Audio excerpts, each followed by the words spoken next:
Decimos que desde el Laboratorio de Intervenciones Metropolitanas de la Universidad de Flores y dentro de la Semana de Investigaciones UFLO 2021, estamos desarrollando un conversatorio sobre el futuro del área central de Buenos Aires, cuestión que nos preocupa y nos ocupa mucho.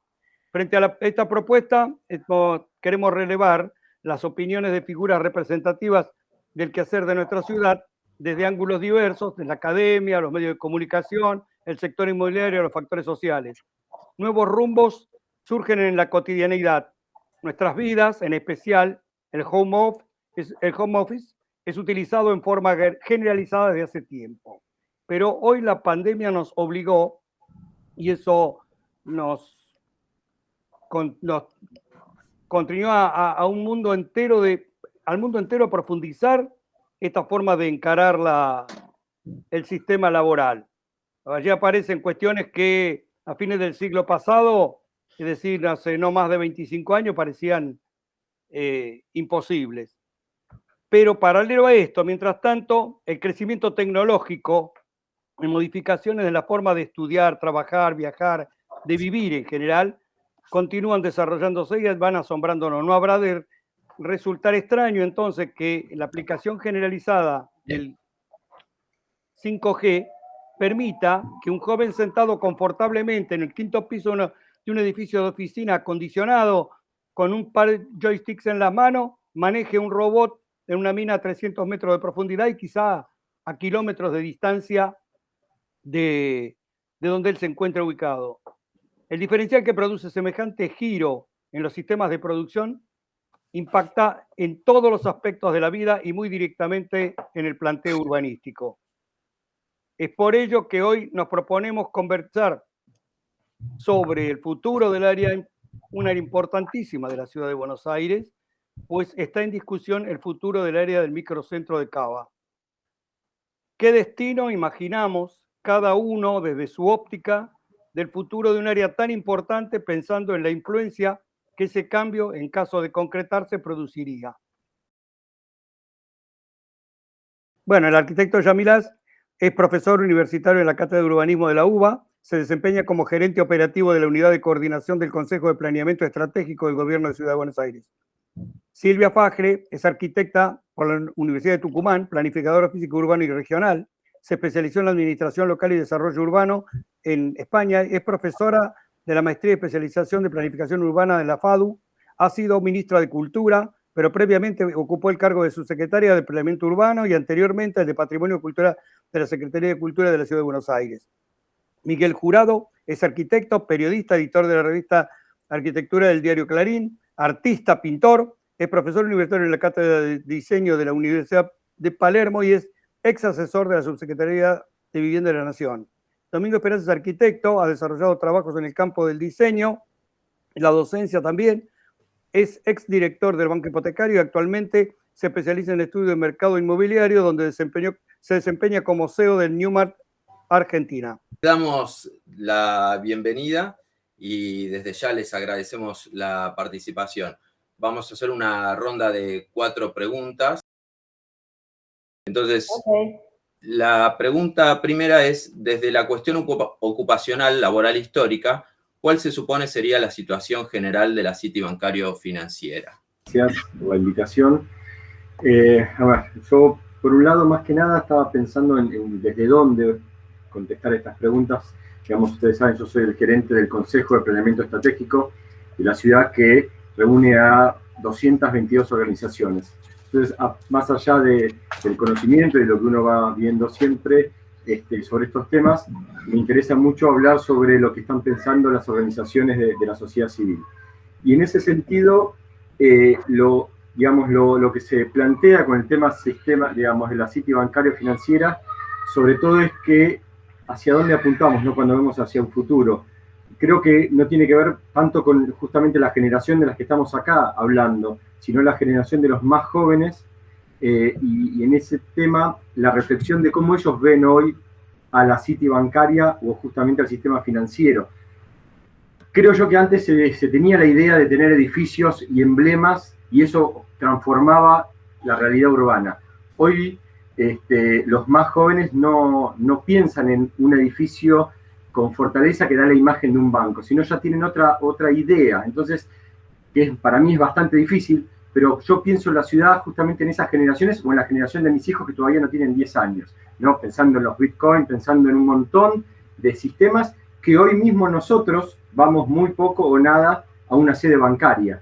Pero en ese sentido, la idea de tener esos grandes edificios emblemáticos como el Clorindo Testa, ¿no? Y con todo lo que conocemos la City bancaria, creo que va a cambiar justamente el tema, más que nada financiero va a cambiar. La imagen ya de ese edificio, de esos edificios, no va a ser necesaria. Ahí, bueno, veremos qué pasa con ese centro, ¿no? Y yo me meto nada más que en lo bancario financiero, ¿no? Después podemos tener las otras temáticas del área central, que obviamente es de esa complejidad y que son mucho más interesantes. Yo creo que va a haber un cambio desde lo financiero y desde lo bancario, en su imagen y en sus edificios, y el resultado en cómo se va a ver dentro de las cities de todas las grandes ciudades y sobre todo la nuestra, la Ciudad de Buenos Aires. ¿Cómo será eso? ¿Hacia dónde irá? No lo sé, y tal vez algunos de mis compañeros lo puedan definir. Pero yo creo que ese gran edificio emblemático, pesado, que muestra robustez bancaria, no va a ser necesario en el futuro. Yo lo primero que quería decir que el cambio en el mundo del trabajo que se viene diseñando hace 3 décadas, de golpe avanzó 10 años en el futuro y se instaló a partir de la pandemia. ¿Qué quiero decir con esto? Quiero decir que los cambios tecnológicos nos han llevado a un cambio abrupto en la modalidad de trabajo. Y por más que nosotros pensemos en que la pandemia pasa y que todo vuelve, no va a volver seguramente con la modalidad que nosotros tenemos. Ahora, ¿qué produjo este cambio en esta modalidad del home office? Bueno, no fue pareja, evidentemente, ni en forma territorial, ni en género, ni en nivel social. ¿Por qué? Porque evidentemente el que tiene un nivel social más alto ha tenido esta posibilidad de trabajar mejor por internet que, digamos, otros niveles más bajos. Las mujeres casi tienen una duplicación en relación a los hombres en la cantidad de trabajo home office. Y es un tema bastante importante porque muchos de estos trabajos que no son sanitarios ni educativos están en el área central.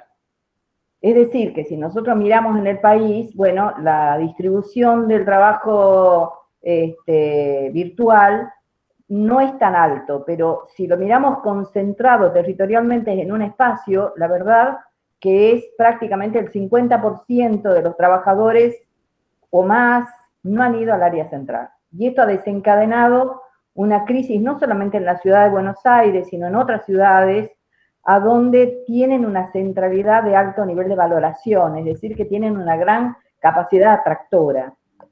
Yo creo que esto nos obliga a repensar, digamos, cuánto vamos a volver. Obviamente, yo estuve leyendo cifras, las cifras son muy desparejas, según el análisis, según la encuesta, según el recorte, pero hay algo que a mí me queda clarísimo. No va a ser nunca igual. Nunca van a ser 8 horas, 5 días de lunes a viernes. Esto está, creo que definitivamente fuera de las expectativas del mercado laboral en el mundo de las oficinas.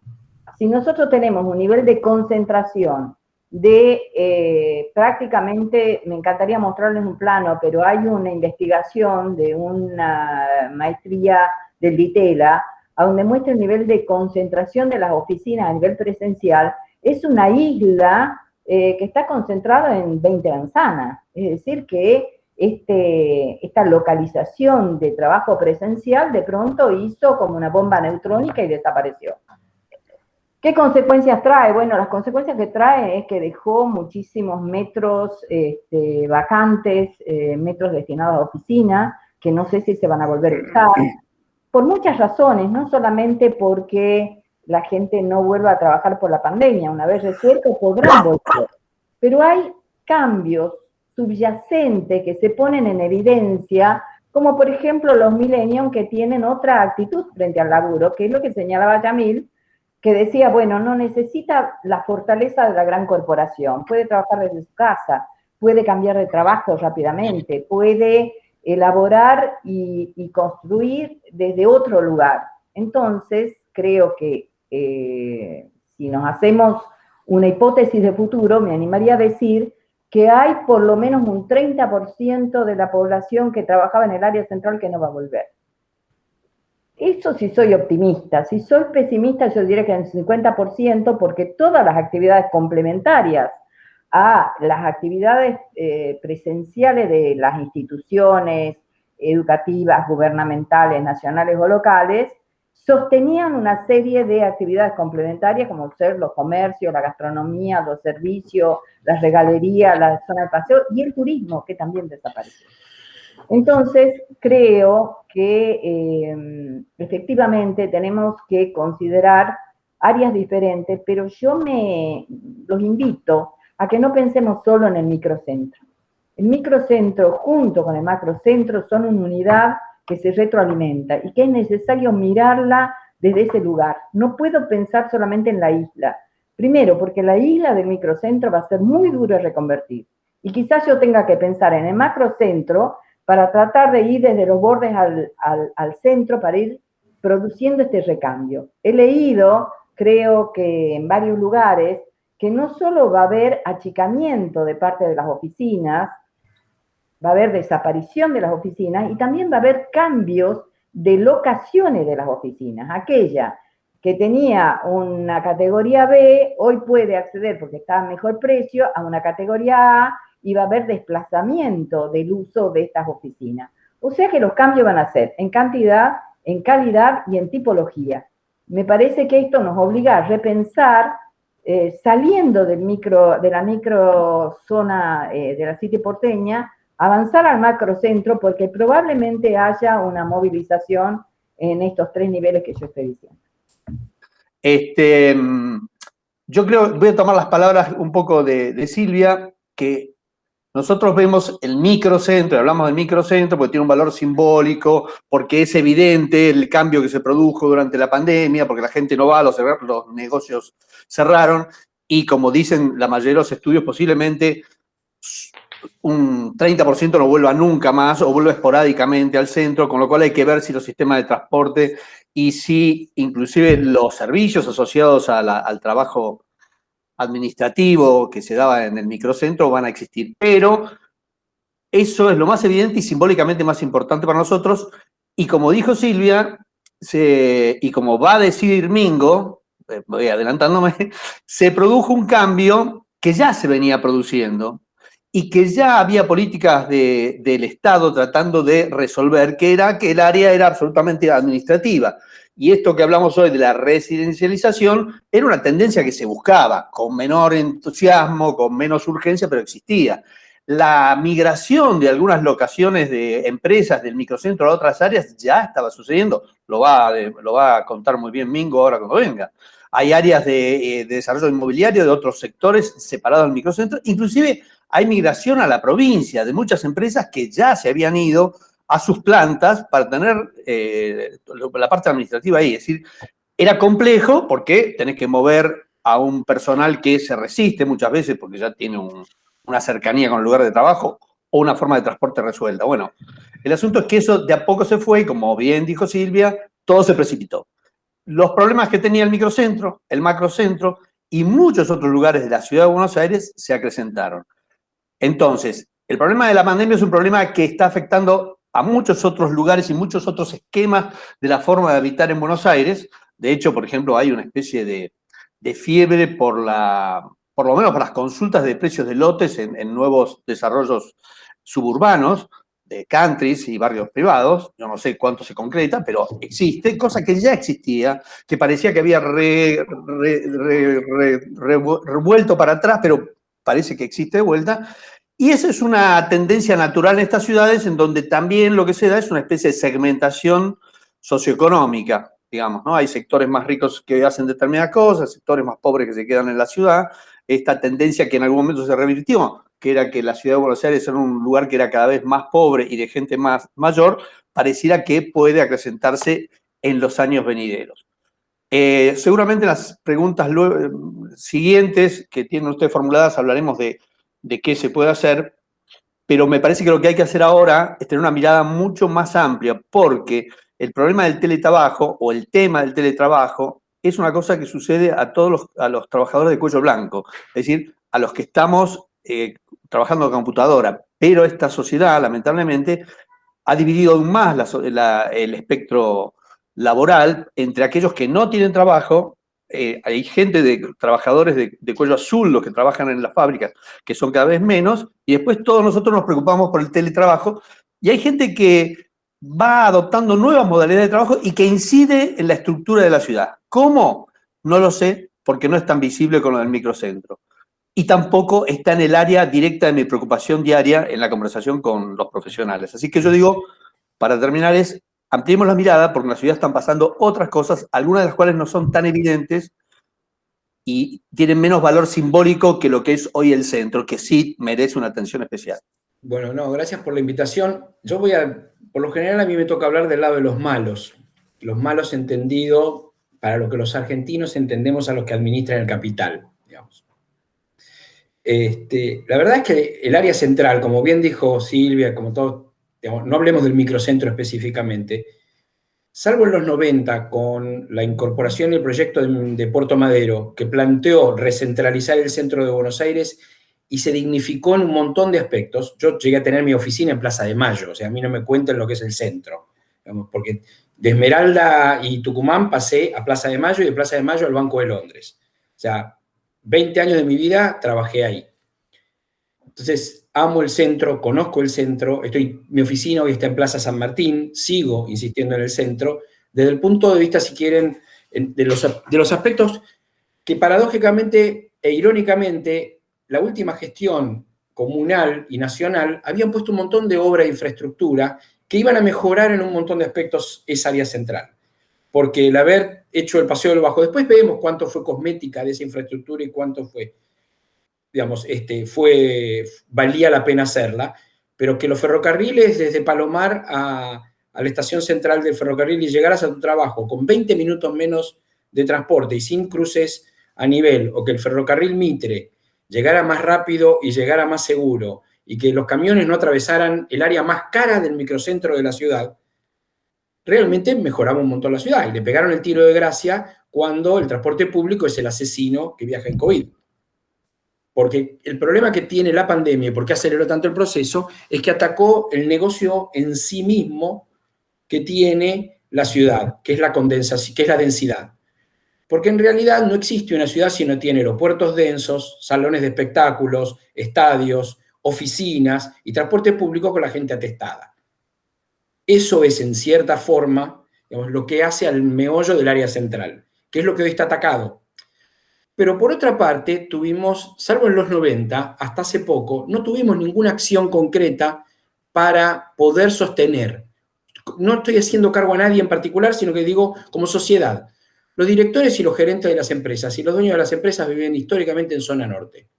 Entonces mudaban las empresas al corredor norte de la ciudad. La City porteña dejó de ser City porteña cuando de 70 bancos que había en los 90 pasamos a tener 8 bancos. Y salvo los bancos nacionales, todos los demás bancos, los bancos no son solamente la sucursal y la casa matriz, sino que son esencialmente el back office del banco, donde trabajan los 20.000 tipos que pican piedra dentro del banco. El Santander lo tiene donde estaba la Universidad Austral, en Brasil y Paseo Colón. El Galicia lo tiene en Leiva y Corrientes. El Banco Macro lo tiene en Catalinas. El BBVA lo tiene en Catalinas. Entonces, hubo un corrimiento de la City. Hay una revista Suma de la década del 70 que habla de la nueva City, que es cuando se fue corriendo por Alem hacia Catalinas. Catalinas, decididamente, hoy es el área central de calidad. Lo que el microcentro le pasó a la ciudad de Buenos Aires, o el área central de Buenos Aires más antigua, es que tiene un patrimonio arquitectónico fabuloso, absolutamente ineficiente y con un modelo de propiedad escandalosamente complejo. ¿Qué quiero decir con esto? Lo que le llamaban los escritorios, que eran los San Martín 50, todos esos edificios, e incluso edificios hechos en los 80 y en los 90, tienen 50 dueños. Cuando vos tenés 50 dueños en un edificio, es difícil mantenerlo. Imagínense reciclarlo y refuncionalizarlo, reconvertirlo en un programa único. Imaginen, yo trabajé con el Centro de Comerciantes de Belgrano hace muchos años en un proyecto que era absolutamente utópico, que es como trabajar con la Asociación Comerciante de la Avenida Florida.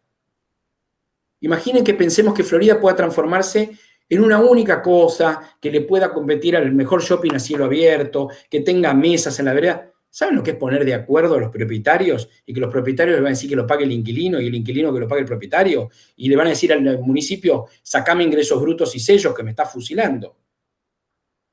Y ahí yo te arreglo la vereda y así sucesivamente. Entonces, todo este tipo de cosas fueron matando y minando al microcentro y al área central durante mucho tiempo. La pandemia lo que hizo fue ponerle el último tiro. El tipo estaba muerto en el piso y le pusieron 2 tiros en la nuca. Entonces, ¿qué va a pasar? Las oficinas se van a volver a llenar por otro motivo, y no porque se van a llenar de otro modo. Se van a llenar como todos dijeron, con menor densidad, ya incluyendo el teletrabajo. Pero ojo, que hoy estamos trabajando desde casa, no estamos haciendo home office. Porque la mesa del comedor es oficina desayunado a la mañana, oficina hasta el mediodía, después comemos, y ahora porque hay clases, porque si encima los chicos tienen que estar en tu casa y vos tenés que trabajar, eso no es home office. Para seguir diciéndolo en inglés es working from home, que es muy distinto al home office. Entonces, genera estrés en la sociedad, genera estrés en el trabajo. Fue una situación anómala. Lo que sí incorporó como gran virtud es que el espacio y el trabajo van a ser mucho más líquidos. No es necesario entrar a las 9 e irnos a las 5 de la tarde. Hoy parece hasta imbécil tener que amontonarnos en el tren, todos para llegar juntos y todos para irnos juntos. Tampoco vamos a tener que morirnos si no viajamos 2 personas en un ascensor de por vida. Vamos a poder volver a viajar 8 personas en un ascensor. Si no, hay que repensar claramente cómo funcionan los sistemas de circulación. Porque para que se den una idea, en un edificio promedio de Catalinas, si hay que cumplir los protocolos que se escribieron, tardan 2 horas 45 en entrar los empleados a trabajar, si fueran todos a la misma hora, y más de 3 horas en salir. Porque durante el día van incorporándose más empleados. Entonces, claramente, eso no es posible. Sí es cierto que empezó a competir con otros submercados y al tener muy buen patrimonio arquitectónico, pero muy mala calidad y eficiencia de espacio, pasó a bajar mucho la calidad del valor. Entonces, las empresas empiezan a buscar otras cosas. Y hay otras cuestiones vinculadas a las normas de seguridad, las normas de incendio, las vías de escape, que ninguno de esos edificios antiguos cumple. Me gustaría que vayan a recorrer el edificio de Gatti Chávez, por ejemplo, lo que se ha hecho dentro de ese edificio, que hoy son oficinas, como esos hay un montón de edificios más, y están habilitados simplemente porque están ahí, justitos. Entonces, cuando entro en una nueva empresa, dice, yo acá no puedo poner a mis empleados, y ahí es que empieza a haber una migración externa. El gran desafío es ver cómo se refuncionaliza eso cuando tenés 10 dueños, 50 dueños por edificio, y cómo podés coordinar acciones cuando los intereses no son iguales de todas las partes y con el derecho romano, que es el que nos asiste a nosotros, ¿no? Bien. Concreta desde lo social su impacto producto de la inclusión de otros usos y ocupaciones.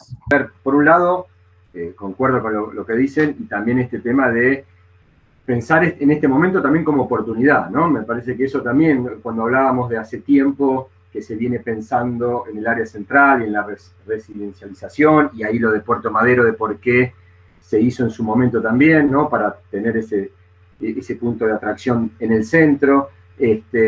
También otras reflexiones que surgen es, cuando hablamos de área central, microcentro, y uno empieza a investigar, no todos toman los mismos límites, ¿no? Y eso también es interesante. ¿Cuáles son los límites que se toman de micro, macrocentro, área central? Me parece que en ese sentido, a ver, tal vez no varía mucho, un par de cuadras más para acá o para allá, pero no todos tienen la misma definición cuando hablamos de área central. Y frente a eso también considerar al área central dentro de un sistema de centros, ¿no? Que también esto lo tiene muy marcado el Plan Urbano Ambiental, en este momento se está actualizando, se está trabajando en esa actualización, entonces esta ciudad policéntrica, y cuando tenemos esta situación del área central es y que tenemos que empezar a barajar y dar de nuevo y empezar, bueno, cómo juega este área central dentro de este sistema de centros, que también podemos pensar si estaba fortalecido o no con el área metropolitana, y cómo va a tener un rol nuevo, ¿no? Tal vez no tener un rol tan de protagonistas, sino ser parte de esta retícula de centros, obviamente con toda la complejidad y tal vez con una escala mayor a otros subcentros que componen ese sistema.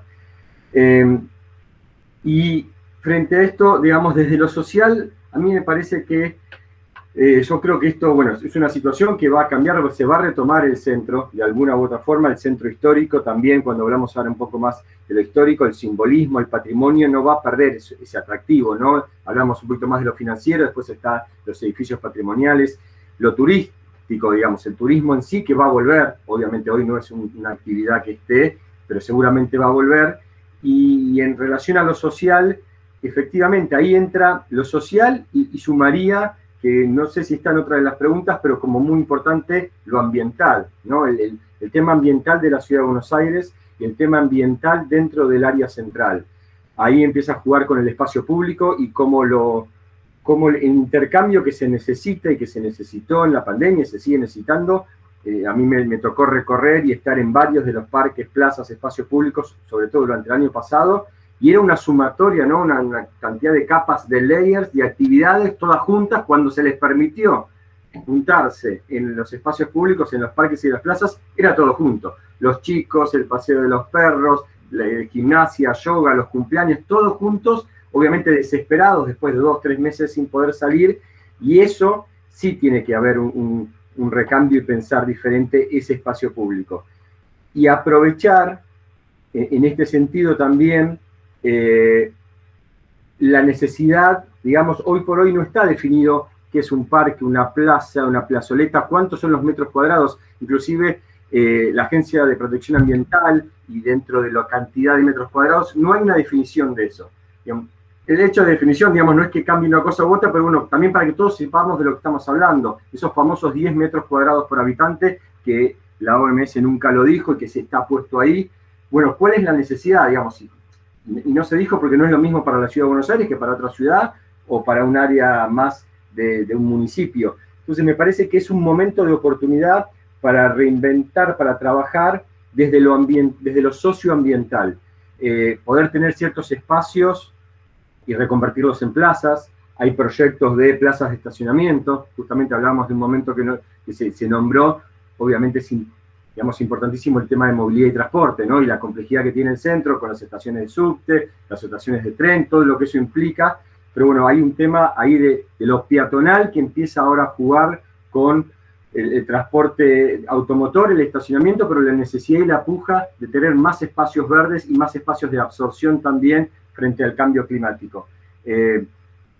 Hablaban de lo comercial, yo trabajo, nuestras oficinas están en Bolívar 191, entre el Cabildo y el Colegio Nacional de Buenos Aires. En esa cuadra había, digo hoy, 6 kioscos, ¿no? 6 kioscos en una misma cuadra. 4 de un lado y 2 del otro. Evidentemente, hoy están abiertos creo que 3 y debe trabajar bien 1 o 2, ¿no? Eso obviamente va a tener que cambiar. Pero yo creo que en ese sentido va a empezar a tener otro tipo de comercio. Creo que eso lo vamos a hablar un poquito después, pero el tema de la residencia, como estaban hablando, es un puntapié importante para pensar, y en ese sentido, más allá de la complejidad de los edificios, como hablaba Domingo, y de la cantidad de dueños y demás, el gobierno y también diferentes organizaciones están pensando en cómo llevar a cabo algo, como ustedes dijeron, que hace tiempo que se viene pensando, que es la residencialización. Hoy hay un proyecto de ley en la legislatura de un Fondo de Desarrollo Urbano Sostenible, el FODUS, así lo nombran, que tiene que ver con generar un fondo, un dinero para justamente estas transformaciones de edificios y oficinas. Edificios que, también pensando, hay 2 tipos, ¿no? De edificios de oficinas, la City, digamos, los que fueron creados para oficinas, y los que en su momento fueron vivienda y se transformaron en consultorios, en estudios, que es más fácil, obviamente, más allá de la cantidad de dueños, es más fácil la modificación a oficinas o que vuelvan a hacerlo. Y este fondo surge, digamos, del dinero de los convenios urbanísticos y de la ley de plusvalías. En ese sentido, ese monto de dinero es para justamente satisfacer la demanda y la oferta, ¿no? Ir a los dos para poder concretar esa modificación de edificios de oficinas o estudios en viviendas. Bueno, hasta ahí les dejo que continúen. Quisiera retomar un poquito lo que dijo Mingo con respecto al área de macrocentro y microcentro, creo que Buenos Aires fue una ciudad con una centralidad muy valorada, que en algún momento empezó a perder vitalidad y que esto conllevó a un modelo de suburbanización bastante poco sostenible desde el punto de vista ambiental y ecológico, porque esto implicó grandes desplazamientos, básicamente en automóvil, de una población que viajaba 1 hora y media desde los suburbios hasta el área central. Esto cuando hablamos de transporte público de pasajeros o transporte de privado. Esto significa restarle horas de ocio o de descanso o de encuentro a la población que trabaja en el área central. Este modelo de expansión que va como un Pac-Man comiéndose tierra valiosa, es un modelo tan poco aconsejable, diría yo, en el crecimiento de las ciudades, que ya desde los años 90, en muchas ciudades, empezaron a trabajar con políticas de volver al centro, recuperar las áreas construidas, porque básicamente hay una inversión social sostenida durante mucho tiempo, con un enorme valor simbólico, con una centralidad muy significativa como ícono y marca ciudadana en la aldea global, y la pérdida de esa población primero que se va y luego las empresas que la siguen, producen una especie de agujero negro dentro del corazón de la ciudad y las matan. El ejemplo más tremendo podría ser Detroit, que hoy no tienen ni siquiera para recoger la basura en áreas centrales y están vendiendo inmuebles desesperadamente con $1, inmuebles a donde parece que han tirado una bomba neutrónica. Entonces, en ese modelo, en esa tendencia que ya veníamos marcando de alguna manera desde hace bastante tiempo, efectivamente aparecen algunas intervenciones de reposicionamiento del área central, pero nunca acompañada con una fuerte política de meter más residentes en el área central. Si ustedes miran en los planos de densidad, el área central es como un mordiscón blanco que no tiene residentes. Es decir, que los que conviven en el área central o en el macrocentro son de una densidad inferior a los 200 habitantes por hectárea, lo cual es bajísimo. Por otro lado, nosotros tenemos entonces una gran contradicción. Tenemos un polo cultural, financiero, administrativo y de comercio de gran marca, peso en el área central, que es la marca de la ciudad de Buenos Aires, que la posicionó como una de las ciudades más importantes de Latinoamérica, que va perdiendo vigencia, vitalidad y dificultades para reconvertirse. Por otro lado, digamos, hay una necesidad de un tipo de calidad de vida diferente, a donde uno le dedique menos tiempo al viaje y más tiempo para el encuentro, más tiempo para el ocio, más tiempo para la familia, y aparentemente eso podría llegar a ser un modelo compatible con llevar gente al área central a recibir, y probablemente podría ser un modelo mucho más sostenible y menos dañino ecológicamente. Pero tengo que reconocer que después de cada pandemia hay una especie de fantasía o paradigma a donde la ciudad es el centro del mal, el otro es el que me contamina y yo me quiero ir a las afueras donde tengo el verde, el aire y el sol. Esto no ocurrió solamente ahora, ocurrió en cada una de las pandemias. Por eso aparecen cambios tan significativos dentro de la ciudad. Es así que aparecen los higienistas después del tema de la pandemia, perdón, era la epidemia en ese momento en Europa, y la gente inventó el suburbio en los 1800, es decir, que decidió irse a la campiña porque le brindaba un modelo de salud. Hoy la demanda aumenta también irse a vivir en el suburbio. Y esto es un gran riesgo para la ciudad. Un gran riesgo que hoy nos pone en un punto de inflexión muy importante, que tenemos que tomar decisiones. ¿Qué tipo y qué modelo de ciudad queremos para nosotros y para los que nos siguen? Porque evidentemente, si no hacemos nada, el modelo puede ser muy riesgoso, porque podemos irnos a un modelo de ciudad difusa. ¿Qué es ciudad difusa? La ciudad difusa es el que no tiene una fuerte centralidad, a donde hay pequeñas microcentralidades, donde todo el mundo está como particionado, no hay un punto de referencia focal, y obviamente es una red extendida de pequeños microcentros que se encienden y se apagan como una red eléctrica. El ejemplo más claro podría ser Los Ángeles. No es el modelo de ciudad al cual yo personalmente aspiraría. Pienso que nosotros tenemos una modalidad latina del encuentro, de la referencia, del encontrarnos con ciertos símbolos y capital simbólico que tenemos en el área central, y hay un capital cultural que nos posiciona como la cuarta ciudad del mundo en ofertas culturales, y eso no es un patrón que uno debe ignorar. Es decir, está Berlín, está Nueva York, está París, estamos nosotros.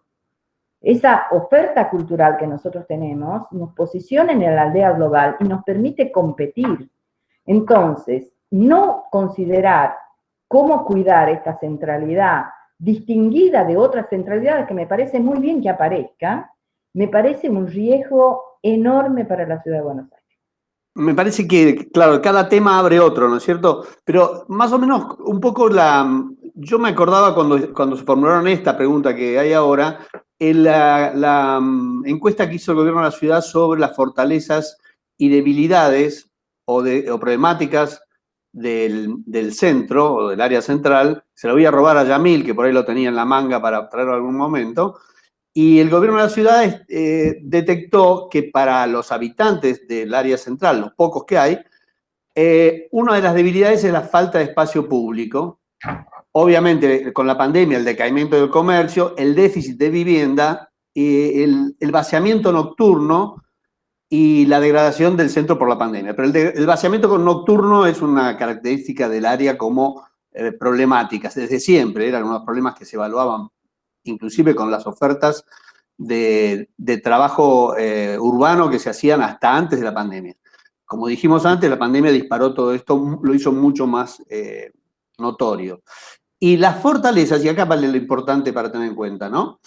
Las fortalezas son el patrimonio y cultura, es algo permanente, la infraestructura urbana, que esto es muy importante porque el valor de inversión, nosotros tendemos a ver la ciudad como o la construcción o la arquitectura como algo descartable. ¿Viste? En Buenos Aires se demuele para construir algo encima, todo, es muy descartable todo, pero en realidad estamos, al demoler algo, estamos descartando una inversión, y si vos sumás las inversiones a través del tiempo, en realidad la inversión en infraestructura, la inversión en arquitectura, la inversión en cultura que está consolidada en esa área es muy alta. Por lo tanto, es casi, te diría, un derroche innecesario. Para la mayoría de la gente que vive en la zona hoy, la identidad física y simbólica de la centralidad es importante, ¿no? Para los que ya viven ahí. Es decir, estos son los valores que uno puede rescatar para radicar más gente, a ver qué puede pasar, aunque es cierto, como dice Silvia, la tendencia de la ciudad, si no hacemos algo, es a la ciudad difusa, pero no solo difusa, porque digamos, esto no va a ser Los Ángeles porque ya es Buenos Aires. Quiere decir, acá lo que hay es una especie de gentrificación inversa. Nosotros vamos a ganar más pobladores, más pobres. Sabemos que la ciudad sigue siendo interesante para tres sectores. Los muy mayores, los muy jóvenes, no los chicos, sino los adolescentes, y los pobres, que encuentran en la ciudad esa que tiene valores simbólicos y gran infraestructura física un lugar donde guarecerse, de alguna manera, precariamente, por supuesto. Entonces la ciudad, que nosotros llamamos ciudad, la que queremos, que puede cambiar, que seguramente no va a ser la misma, en aquellos lugares que tienen más valor simbólico seguramente va a haber una gentrificación inversa. La gente sigue viendo bien la peatonalización del área central y la inversión que se hizo en espacios públicos, aunque seguramente, como te decía antes de esta encuesta, también es lo que falta.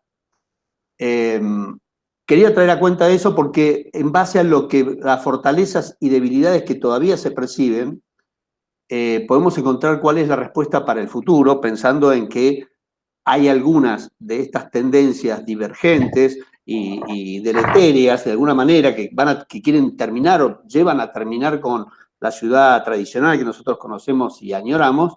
Pensando en eso, lo único que podemos hacer es tener el diagnóstico y ver cuál es la receta, ¿no? Creo que es un desafío gigantesco porque la lumpenización del microcentro y de toda el área central es un hecho ya, digamos. Porque está vacío, pero además yo fui al colegio secundario en el área central y la atravesaba desde Palermo y atravesaba caminando todo ese sector. De noche no era un área fácil. Las experiencias que hay en países latinoamericanos de cómo funcionó el centro pre-pandemia, yo viví en San Pablo, viví en Río de Janeiro.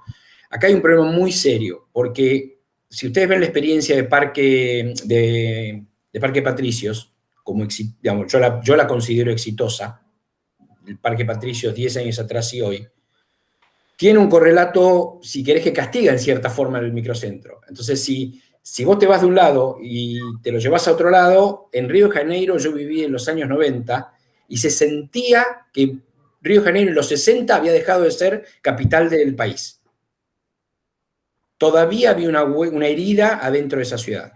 Entonces, ese problema para mí está, y hay un problema que es gravísimo, digamos, que es muy difícil de subsanar, porque aún en España o en Italia o en Berlín, que han inyectado toneladas de millones de dólares para refuncionalizar áreas degradadas y pasar incentivos,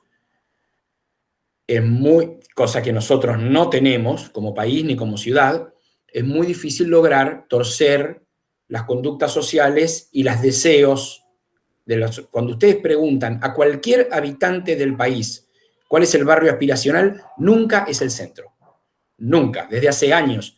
Nosotros hacíamos muchas encuestas sobre eso y yo después les voy a compartir un link de una encuesta que acabamos de terminar, es el 4º año consecutivo que hacemos encuestas, cada año tiene una agenda distinta, pero siempre está vinculada al trabajo.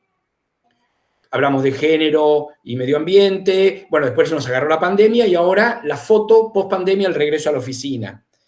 Pero es muy interesante, son 300 empresas con 300 CEOs o CFOs y de esas 300 empresas, 4.000 empleados. Y es muy interesante lo que responden, digamos, respecto a qué quieren volver, cómo quieren volver y a dónde quieren volver.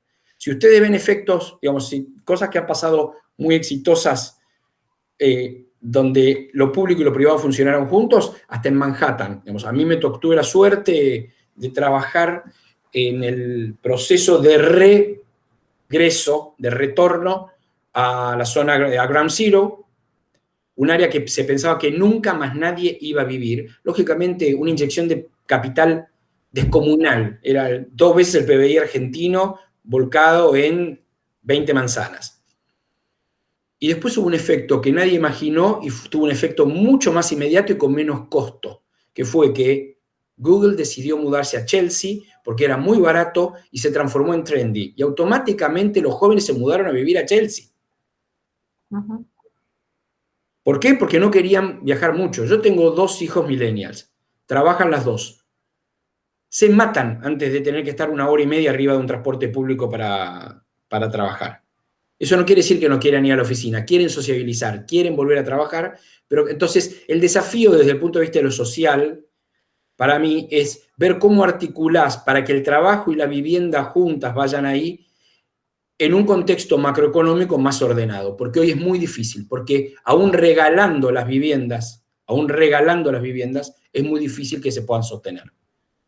Por supuesto, están todos los otros puntos que usted mencionó en la agenda y no quiero reiterarlos porque definitivamente la cuestión ambiental y la cuestión del espacio público es enorme. Yo vivo frente a un parque y la apropiación del espacio público es hasta emocionante. Ver cómo la gente viaja para ir al espacio público, para disfrutar del espacio público en familia, para festejar los cumpleaños. A nadie le da pudor.